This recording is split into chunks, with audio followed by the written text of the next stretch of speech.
సంస్కారాలు. ఇవి 3 రకాలని చెప్పుకున్నాం. మట్టి పెళ్ళ సంస్కారాలు, కట్టె సంస్కారాలు, బండ సంస్కారాలు. అంటే అలవాట్లు. మట్టి పెళ్ళ సంస్కారాలు అంటే మట్టి పెళ్ళ నీళ్ళలో పడితే వెంటనే నానిపోయి మట్టిలో కలిసిపోతుంది, మట్టి నీళ్ళలో కలిసిపోతుంది.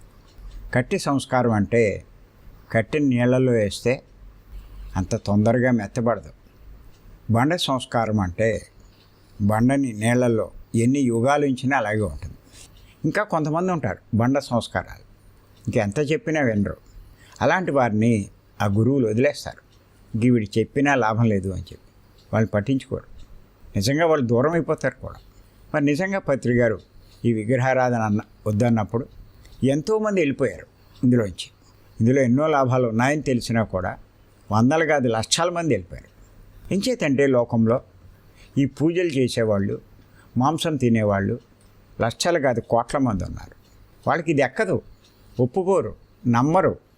కానీ జ్ఞాని ఎంతసేపు తెలుసు ఆయనకి, వాళ్ళకి ఇంకా కొన్ని జన్మలు పడుతుంది. ఇంచేత వాళ్ళని పట్టించుకోరు, వదిలేస్తారు. ఎవరైతే అర్థం చేసుకుంటారో వాళ్ళకే చెప్పడానికి ప్రయత్నిస్తారు. అది అంచేత బండ ఎన్నాళ్ళు నీళ్ళల్లో ఉంచినా యుగాలు గడిచినా మెత్తబడదు. అలా ఇటువంటి అలవాట్లు ఉన్నవాళ్ళు వీళ్ళంతా ఎవరు అంటే ప్రారంభ జన్మలో ఉన్నవాళ్ళండి. గురువులు చెప్పినా పెద్దలు చెప్పినా ఎన్ని చెప్పినా వినరు.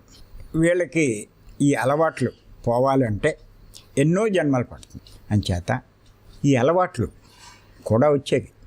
అంచేత ఈ కూడా వచ్చే అలవాట్లు ఎలాంటివి చేసుకోవాలి, ఎలాంటి అలవాట్లు మనకు లాభిస్తాయి, మన భవిష్యత్తును తీర్చిదిద్దుతుంది. కొత్తగా జన్మ తీసుకున్నా కూడా వెంటనే ఆత్మ ఉన్నతికి లాభించే అలవాట్లు ఏంటి, అటువంటి అలవాట్లు చేసుకోవాలి. వాడు తెలివేను. అంచేత పెద్దలు ఊరికే చెప్పరండి. ఆ పెద్దలు, ఆ గురువులు చెప్పింది అర్థం చేసుకొని కూడా వచ్చే వాటికి ప్రాముఖ్యం ఇవ్వండి. మీకు ఇప్పుడు తెలీదు, భవిష్యత్తులో తెలుస్తుంది.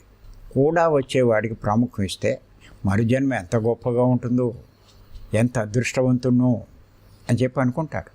పైలోకాలకు వెళ్ళినా కూడా వాడికి గొప్ప ఆదరణ ఉంటుంది, గొప్ప సాంగత్యం దొరుకుతుంది, గొప్ప లోకాలకు వెళ్తాడు. కూడా వచ్చేవాడికి ప్రాముఖ్యం ఇచ్చేవాడు.